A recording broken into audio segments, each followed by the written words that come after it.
Humanities Council, which produces the annual Festival of Books. Okay.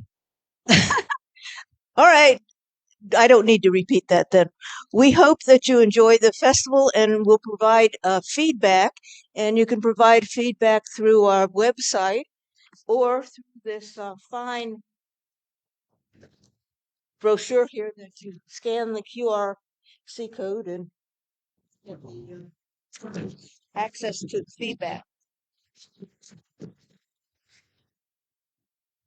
You can also contribute to the festival, and there's another handout here that has QR code that can access where you get that.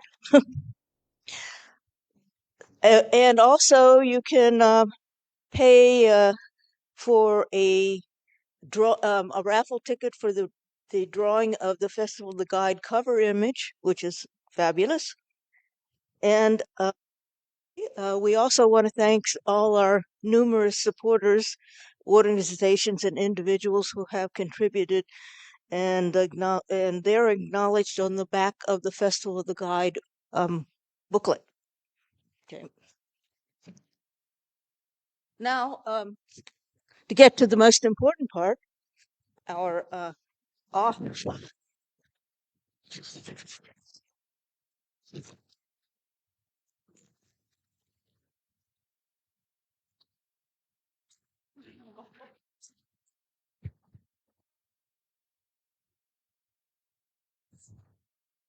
want to introduce her, and she is Rebecca Clarren.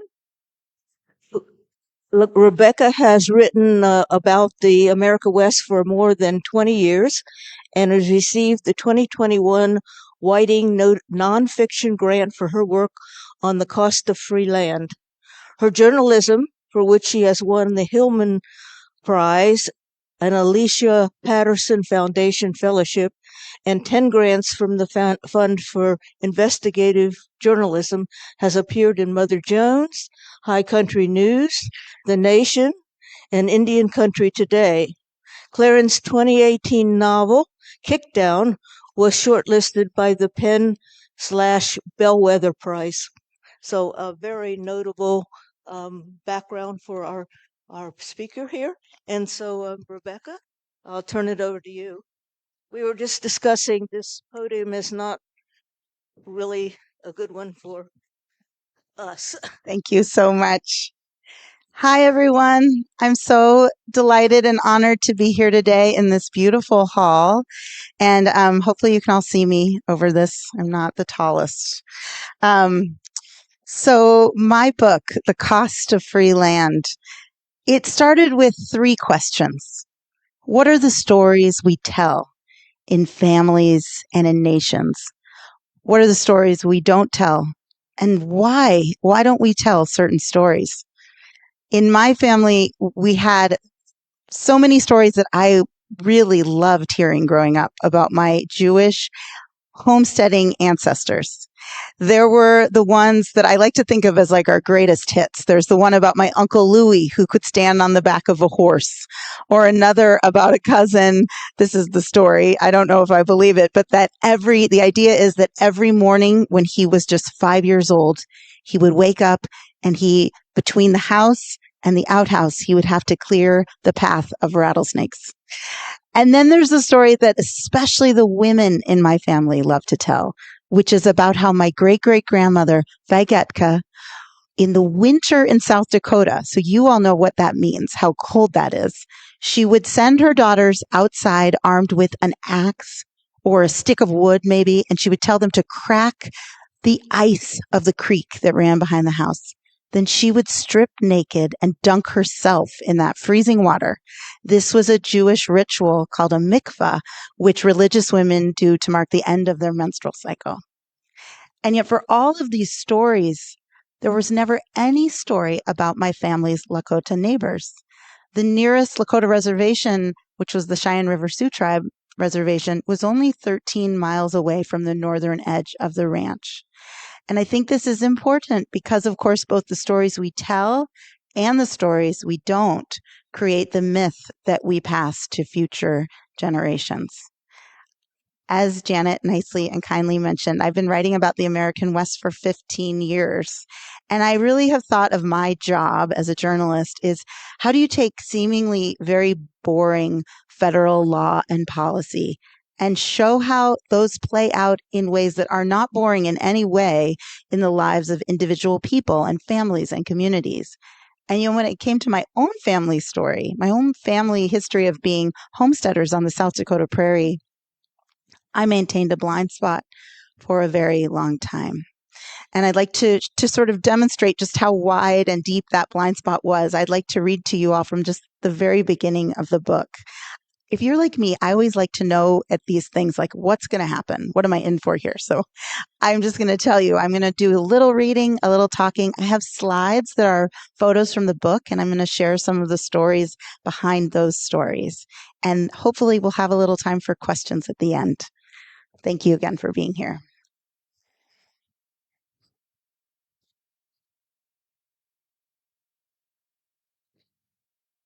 "23 years ago, while on a reporting trip to the Pine Ridge Reservation in South Dakota, I found myself sitting shotgun in a truck with a man who would become president of the Oglala Sioux tribe. He was smoking weed. When he offered me some, I declined, hoping to indicate a level of professionalism that as a reporter visiting an indigenous community for the first time, I certainly couldn't claim. We had driven off a dirt road and were parked at the top of a rise. Before us were green rolling hills and the flat plains beyond. It was gray outside. A herd of buffalo with their dark brown backs dotted the landscape. It is likely I was wearing jeans and a plain gray t-shirt. Back then, this was more or less my uniform for reporting trips, as I believed that by wearing clothes with limited personality, I could signal to sources that my identity didn't matter. In my bag beside me were a camera, a DAT recorder, and my slim reporter's notebook with the binding at the top. I had one great question prepared, which I had learned from a This American Life comic book about how to be a reporter. My boss had told me to write down everything I saw and heard and smelled, but I failed to record so much of it or how I felt about any of it. Sitting there in the small cab, I was uncomfortable with the quiet. I had yet to learn how to follow a source's lead. I had yet to learn so many things. In my nervousness, I decided to share something about myself. I told him that my family used to own land in South Dakota, that we'd had a ranch somewhere called Jew Flats. I remember thinking this might make him think that we had something in common, that this might endear me to him. He was polite, nodded. His smile was thin in a way I couldn't read. It would take me years to realize what my words would immediately mean to any Lakota citizen. The 9/11 attacks had taken place the week before I visited Pine Ridge. One evening while I was there, over a paper plate of food that was shared with me at a family gathering, I said something about the horror of the recent events in New York.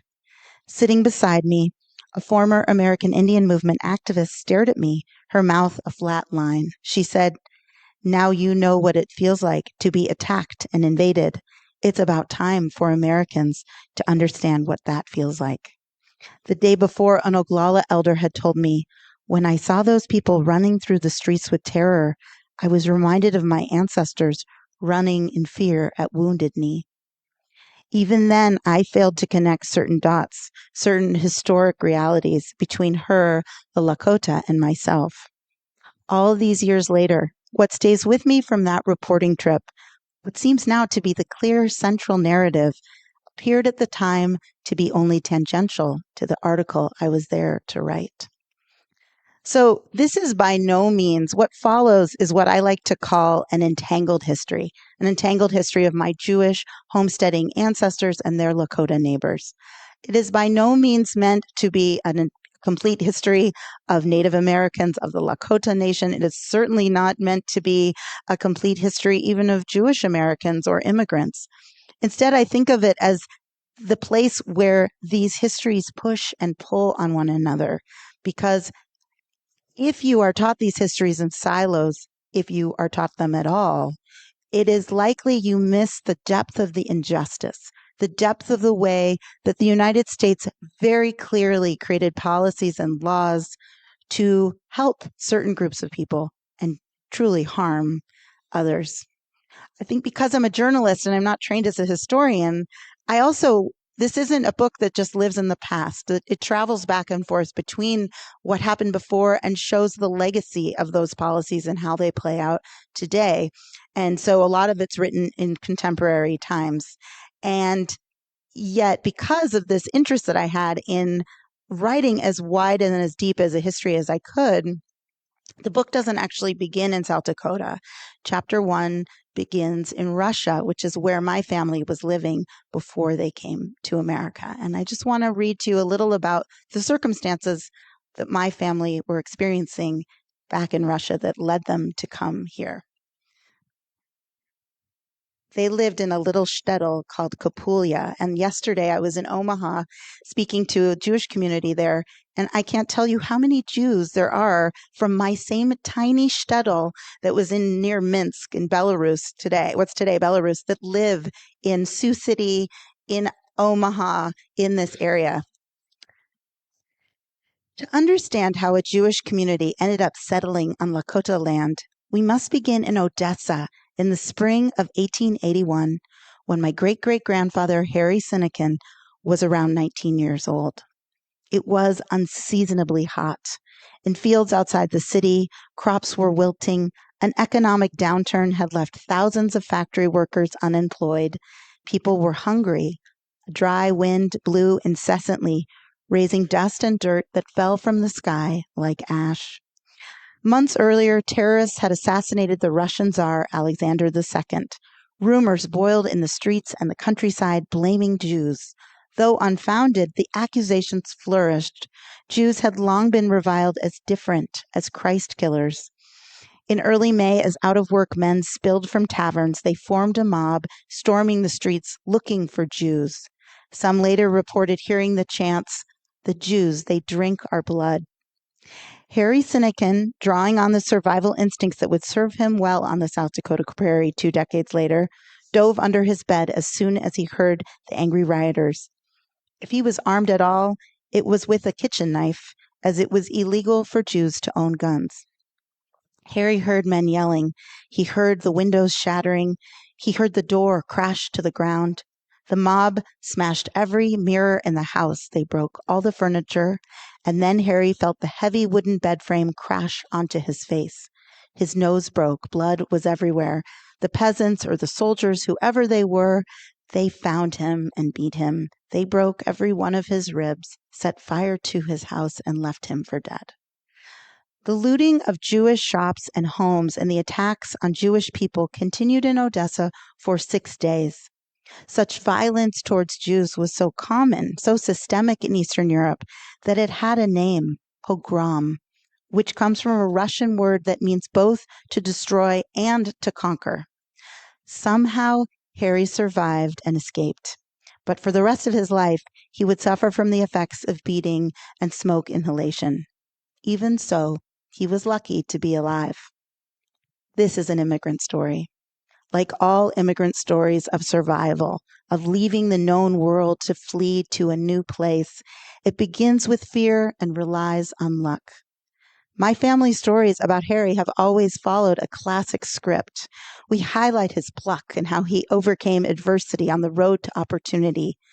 We fail to acknowledge the reverberations of our family's good fortune, or the fact that it came at the expense of others. So Harry leaves Odessa. He travels hundreds of miles, and hopefully this technology is going to work, guys. Let's see. And he goes back to Kapulya, where his mother lives. And this is a photograph. And, long story short, he meets Vagetka of the mikveh fame. They have 6 children. And life for them is very, very difficult, as it is for Jews in Eastern Europe everywhere. Jews are not allowed to own land. They are put under a lot of economic constraints, and they're always afraid of the next pogrom. My great uncle Jack told my cousin Kathy, Jewish kids were afraid of attics and basements because that's where they would kidnap and kill Jewish kids. So, as the threat of more pogroms as the United States is opening its doors to immigrants, literally millions of Jews flee Eastern Europe and come to America. And among them are Harry's brother Sam, who doesn't stop in New York City like so many Jewish people did. He took the railroad as far as it would go, which was Sioux City, Iowa, and where there were so many Jews already living there from this little shtetl called Kapulia, there was a synagogue called the Anshe Kapulia in Sioux City. This is a postcard that was sent to Harry, and these are his two oldest children, my Aunt Fanny and my Uncle Ted. And you can see that there's Yiddish written on the photograph. It says the Hinterish house, which means sort of like the back house. And we believe this was sent to him so he could see what they looked like, because there was a 10-year period where he did come back and forth 3 times, but he was mostly far away. At some point, Harry would have seen a poster like this. So this is actually from the Library of Congress. And for those of you who can't see what it says Indian land for sale, get a home, perfect title, fine lands in the West. What Harry would have seen is something slightly different because it wasn't land that he had to buy. It was land advertising a homestead. And my family, because they were Jewish, had never owned land. We really think they had no idea what they were getting into. But there's this family lore that Fegatka says to Harry in a letter, you have bad health. The country will be good for you. You should do it. And so Harry joins. There's about 70 Jews in total, and they all leave Sioux City together. They all speak with the same Yiddish accent, and they go to an area about 25 miles north of Wall, and as I've said before, about 13 miles southwest of Bridger. And people to this day, locals, call this area Jew Flats, although no Jew has lived there for a very long time. For my ancestors, this was true freedom. This made them feel owning this land helped them feel like true Americans. This is a photo of the claim shack, my Uncle Ted's claim shack. The man with the lace-up boots is my great-grandfather, Jake Cosberg. All 3 Sinekin girls would marry other Jew Flats homesteaders that were all Jewish and all spoke Yiddish, but working all very hard to drop their accents. And for those of you who don't know, although I would guess most people in this room do, to get that land, to make it yours under the Homestead Act, all you had to do was prove up. And proving up meant that you took your 160 acres of wild prairie and turn it into what they called at the time productive farmland or ranch land. We now know that the wild prairie, those native ecosystem, is one of our best chances for capturing carbon emissions and fighting climate change. But when white settlers first came to the plains, they saw a desert. They saw an empty land that was doing nothing. And so part of the Homestead Act was that these white settlers would come out and make the land productive. And they had to build a settlement, a home on this land. I learned that most of these shacks were 10 by 12 because that's how much lumber you could pull in one wagon load. And for my relatives, here's Fegetka and my Aunt Fanny and an assortment of children. I mean, how did they keep those dresses so white? And you can see their first house on the prairie was a sod house. It's made out of bricks of the ground. And I think that structure in the back is it's a barn at this point, but I think that was probably their first home. For the rest of their lives, my great-grandmother and her sister would refer to South Dakota and the ranch there as the good earth. They told their children, owning land made us feel American. It made us feel free. And historians have researched this, and they show that for those immigrants, even those who did not succeed at the homesteading experiment, who weren't able to prove up, it was still very useful to them. It allowed them to, quote, this is what one woman wrote, shake off their suspect immigrant status. They looked more American because they were working the land. Here is a photo of the school. And you can see there's Uncle Louie, who could stand on the back of a horse on the side. It says Ruth S. That's my great grandmother, and her sister Rose behind her. What I think is amazing about this photograph, it's from the Grindstone School. Some of you may know of Grindstone. It's not really a town anymore. These are Jews and non-Jews alike. These are boys and girls all together. This was nothing that would have been available to them in Russia. And it was also not just psychologically important. I wanted to show the economic importance. And the thing is about my family, you guys, we don't throw anything away. In my own attic, in my relatives' attics, there's all these boxes of like yellowing letters and I had 30-day diaries that had belonged to my great grandmother, and literally thousands of pages of letters, many of them written in Yiddish. But I wanted to drape all of these stories over something resembling a fact. And so I pulled every deed off the land my family owned in South Dakota. By the 50s, we had about a 6,000-acre cattle ranch. And then I pulled every mortgage my family took out on that land. And you start to see this pattern where they would take out a mortgage and then they would buy more land, or they would start a new business that wasn't related to weather. My family starts a bunch of saloons in the Black Hills. And then they would even keep their land, but they would use the money on a mortgage to move to somewhere else, a more urban area where their children would have more educational opportunity. This happens over and over again. And I did a bunch of math and had people check my math. And when you adjust for inflation, those little relatively small bits of money, they add up to $1.1 million in today's value. And I think it's instructive to note that 25% of American adults living today descend from homesteaders. There's like 90 million of us or something like that. And there's a guy out of Brandeis University. His last name is Shapiro. He's a sociologist. And he writes in his book, if you can afford to send your children to college without loans, if you can afford to buy a house and you descend from homesteaders, it is very likely you can do that because of the intergenerational wealth accrued by being a homesteader. Legal scholars have referred to the Homestead Act as one of the single most biggest pieces of affirmative action for white people ever passed in this country. Of all of the homesteaders and their descendants, very, very few of them are Black or Indigenous or people of color. For all of this way that this homestead was so valuable to my family, that really did create wealth and pave the way to the middle class, it came at great cost to their Lakota neighbors. Has anyone ever seen this photo before? You can raise your hands if you have. A lot of you have. So you know that is a pile of buffalo skulls. What I don't know about whether my family understood when they were given this free land is the fact of its history and why the United States wanted to give white people, or people who looked white enough, like my family, land in the middle of South Dakota. So very quick history lesson. Many of you may already know this. In 1851, the United States and the Lakota Nation signed the first treaty that reserves huge swaths of the region to be a place that the Lakota would live with in perpetuity.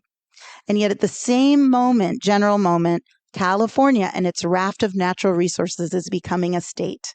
And the railroad companies were the most powerful corporations of their time. And then, like today, corporations had a lot of political power. What the railroads had a couple problems. There were millions and millions of buffalo in the middle of where they would want to put a rail line, and there was all this land that had been reserved for Lakota usage. So promises made very quickly become promises broken. As part of my research for this book, I worked with a geographer out of Haskell University, and we figured out that within less than 60 years, by the time my family is planting their first crop on the South Dakota Prairie in 1908, the Lakota are living on just 2% of the land that they had reserved would be theirs in perpetuity, less than 60 years earlier. And the thing is, the cost to ship all those wonderful California oranges to the East Coast, that wasn't going to pay for the cost of that long haul railroad traffic. The railroads knew they would need lots of little communities along the way to bring in dry goods, ship out cattle to pay for the cost of that railroad line. And that is why, it's at least a huge piece of why the Homestead Act is passed and these communities are sprung up along the railroad line. This photo is somewhat part of the proof of, we know that there were millions and millions of buffalo on the Great Plains, but by the 1890s, there were down to less than several hundred. One military officer is known to have said, "Kill every buffalo you can see. Every buffalo dead is an Indian gone." The United States knew how much the Lakota economics, spirituality, ritual was connected to the Lakota. And so this was also very intentional. Let's get rid of the buffalo, and then the Lakota will be more malleable. This was the idea. Here's a map that runs in my book in the front, and I know it's a little hard to see, but you get the basic idea of the way that land is changed over time, and not even over a very long period of time. If you can see where Jew Flats is, and then you can see the biggest line is, of course, the 1851 treaty, and then you get towards, after 1900s. This is an amazing photo, but before I go to tell you about this picture, I wanted to share just a couple things. In fact, let's go back. So to take land was not the only goal and the only thing that the United States does to the Lakota and other Native nations. To further access more indigenous land, the United States goes about attempting to make an indigenous connection to land no longer something that was going to be. So you all know this. The United States makes Native religion and ritual and traditions and culture illegal. There's no point at which my family on the South Dakota Prairie in 1908 are being told, you must now braid your last challah, stop speaking Yiddish, change your name to become a citizen of the United States. But that's exactly what is being asked of their Lakota neighbors who live just 13 miles away. And one of the most horrific things that is done to try and diminish Lakota connection and other Native American connection to land is the forced assimilation of their culture and their children. And so it's the taking of Native children to boarding schools. When my family is arriving on the land, Native children are leaving and going away to be taken and stay at schools where sometimes they would not see their families for 9 months and were treated in often very horrific ways. I really grappled a lot while writing with this book. What did my family know? What did my family know about what was being done to their neighbors so that they would have this benefit? And because it's never mentioned in any of their letters or any of the correspondence I have. I was very fortunate to come to know an indigenous elder from Northern California named Judge Abby Abenanti. She's Chief Justice of the Yurok Nation, and she's a former California State Superior Court judge. And the way she runs her courtroom is incredibly compassionate, very attuned to traditional forms of government, and is a model for judges, non-indigenous judges all over the country. And she said to me, this was before this was even a book, and I sort of awkwardly told her my idea. And she said, if you're going to write these histories, you need to think about how you're going to respond to them. And so she encouraged me to study the Jews. She said, what did the Jews say about how to respond to a harm, even one you didn't directly commit, but one that you've benefited from? And that sent me on several years of study I did with my rabbi in Portland, Oregon, to look at ancient Jewish texts for ideas about repair and atonement. And I don't include everything we learned in the book, but I do weave the teachings that felt the most powerful are woven through the book. But something else Judge Abby said to me that really changed my life. She said to this question of what did my family know? She said, everyone knew what was happening to Indians. And then in the next breath, she said, but when you're running for your life in terror, which is what your family was doing when they came to South Dakota, you're not stopping to have a quick restorative justice conversation along the way. She said it's going to take several generations of not growing up with what we now call inherited trauma to look at this. And she said, that's why it's right that you in your generation are taking attention to this history. And you and your cousins are doing this. So that is why I'm here today, I suppose. Even though we didn't have stories about our Lakota neighbors, in my family are many photos like this one of family members. That's Uncle Louie. And I've been told that's Dakota beadwork. And that's probably Lake Sylvan in the Black Hills. We have these photos that are very mysterious. There's not really any stories or telling associated with them of my ancestors posing with Native Americans. And there's this one, which is also, I did so much research to try and understand where was this taken. I even went through archives comparing the carpet square and could never figure out why my Uncle Jack took this photo. But the first time I visited several Lakota reservations about 5 or 6 years ago, Lakota historians and tribal historians told me, we think the man in this photograph is Joseph Whitebull. And for those of you who don't know, Joseph Whitebull was a very famous person of his time. He was chief of the Minikoju Lakota. He was Sitting Bull's nephew. There was even a whole book written about him called Warpath in the 30s. And on the first day, and because I had known some people in the on Cheyenne River and who were Lakota, they said, oh, I got connected to the Whitebull family. And on the first day, I met Doug Whitebull, who is the man in this photo, who is a Lakota elder, former teacher and coach. When I met him in Standing Rock, he said to me, I am the oldest living descendant of the man in that photograph. And I want to read to you one last passage that is about Doug and I. But before we do that, I need to tell you one more thing. So this is a photo of Doug and his sister Rita. They grew up in Kennel, which is a little town on Standing Rock near the Missouri River. Earlier, I had said about how the Lakota by 1908 were just living on 2% of the land they had reserved for their usage in 1851. But it's not like the United States stops trying to take native land at that point. It's an ongoing effort that is still ongoing. And when Doug was a child growing up on the banks of the Missouri River, the United States decides to put a series of dams on the Missouri for flood control. But the communities that bore the biggest impact and harm of those dams were far more, the majority of them were Native, and hundreds of Native people had their lands flooded and had to move inland. Where Doug, I found this amazing statement in some of my research that said, the place where we have to, a Lakota elder telling Congress in a hearing, where we have to live now, it's so dry that even the jackrabbit brings his lunch when he comes to visit us.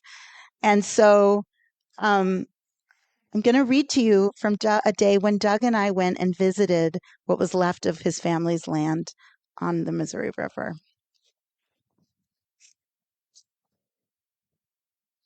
One day, Doug, myself, and one of Doug's former students, Jeff McLaughlin, drive out to visit what's left of the place where Doug grew up on the edge of the Missouri River. There aren't any roads to get there. Up and down over buttes, we off-road in an old minivan that Jeff calls his Vuck. It's a truck and a van. Get it? He asks me with a quick, shy smile.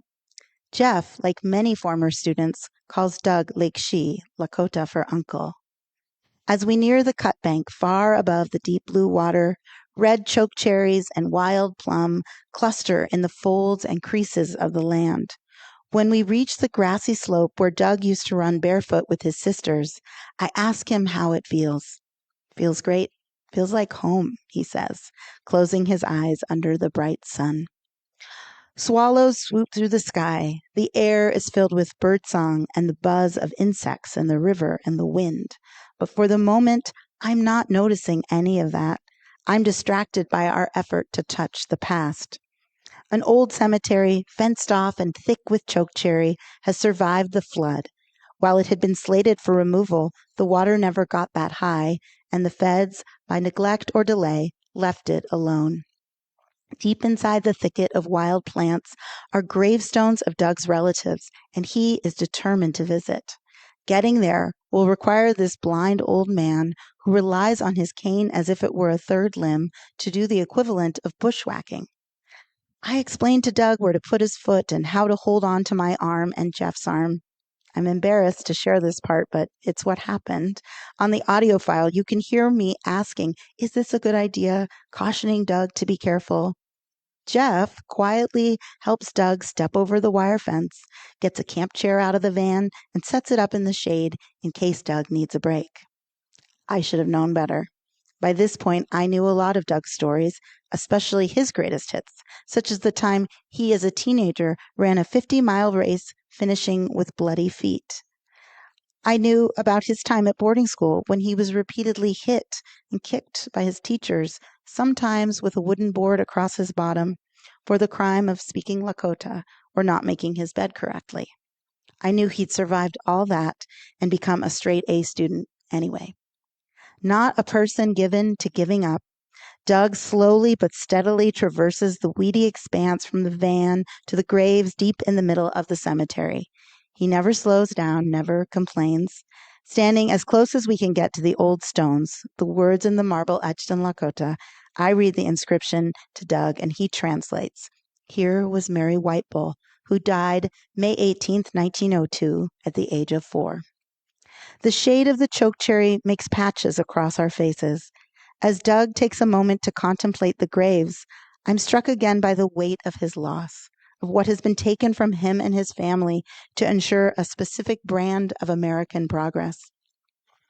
There's a debate described in the Talmud, which is one of our Jewish ancient texts, between two rabbis over what should be done if it's discovered that a house or even a palace was built using a stolen beam as part of its foundation. One rabbi says the entire building must be demolished so that the beam can be returned to its original owners. The other rabbi says the building can remain standing if its full value is repaid. Both rabbis make clear, as soon as it is known that the beam was stolen, those living in the house must do something. They must make amends. Our country was built on a stolen beam, Rabbi Sharon Brous of Los Angeles famously said in a 2017 sermon. To ignore this history and the legacy of this history diminishes the legitimacy and the power of this house, of this nation. The money that has come to the Lakota was arguably never a fair trade for what was taken, rarely a deal negotiated without some degree of coercion, and the losses compound one another. The flooding of Doug's childhood home here on the banks of the Missouri, built on the taking of his father's land and his grandfather's land and his father's land before that. And what of everything else that was stolen? The years Doug spent in fear at boarding school, the state-mandated destruction of Lakota language, religion, and culture. What payment can be made to replace such a loss? Thank you. I don't always talk about this in my lectures. Thank you. But Jennifer had asked me to share a little about what my family is doing to sort of attend to the ways we have benefited at the cost to our Lakota neighbors. And I'll share that I don't think this is like the model of how everyone should go about it. But in Jewish teaching, there's this Jewish philosopher named Maimonides who scripted steps for repentance. Very instructively, you don't say an apology until one of the very last steps. But one of those steps is to try and make it right for the people who've been harmed. And based on many conversations with Lakota elders, my family has created a fund at the Indian Land Tenure Foundation, which is an amazing organization that is Indigenous-led, that has been helping Native nations reclaim their land for 30 years. And I've set our fundraising goal at $1.1 million, since that's the cost of all those mortgages that we got off the land. And we haven't raised $1.1 million yet, but we have been raising tens of thousands of dollars. It's called the Hay Sapa Land Recovery Fund.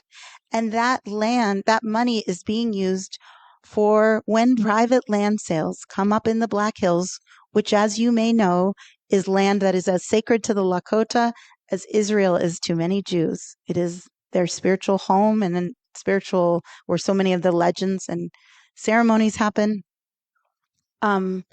And as you all know, the United States Supreme Court even ruled that the United States had unfairly taken that land and that the United States should pay the Lakota for it. And the Lakota said, we don't want the money, we want the land back. And so as private land sales are coming up for sale, the Indian Land Tenure Fund is buying that land and then holding it in trust for Lakota Nation to use for ceremonies and however they want. Obviously, the real reparation is the treaties that exist that have just been broken. But we are living in a time where there is really no federal efforts to attend to that. And unlike many other countries like Australia and Canada and New Zealand that have similar histories of treatment of their Indigenous peoples, we really have not even started to take the very first step that Maimonides lays out in his Steps of Repentance, which is stop doing the harm. So I don't want to sit around and just eat bonbons. And I'm very inspired by what happened in Australia, where there were these I'm sorry books that were put out by a nonprofit organization. And they were these boilerplate scripts that people could just come into public spaces and read and sign that were, I'm sorry, I am a settler who has benefited from the taking of the Aboriginal land. But people could also make their own statements. And they were so popular. They were reprinted thousands of times. And it was this groundswell of individuals being interested in this paying attention to this legacy and history of Australia that led the Australian government to finally start to do some efforts of truth telling and reconciliation. So I think we probably have time for one or two questions if anyone wants to ask one. And feel free if you need to get up and go to another session. I understand.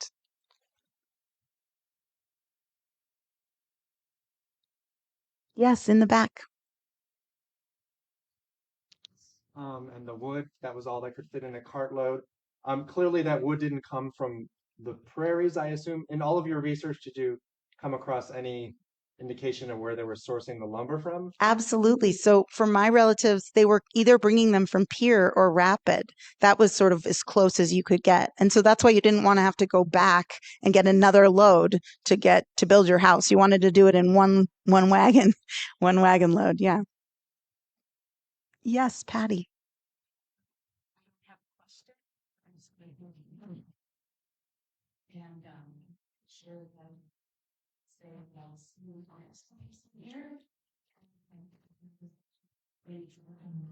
Thank you, Patty.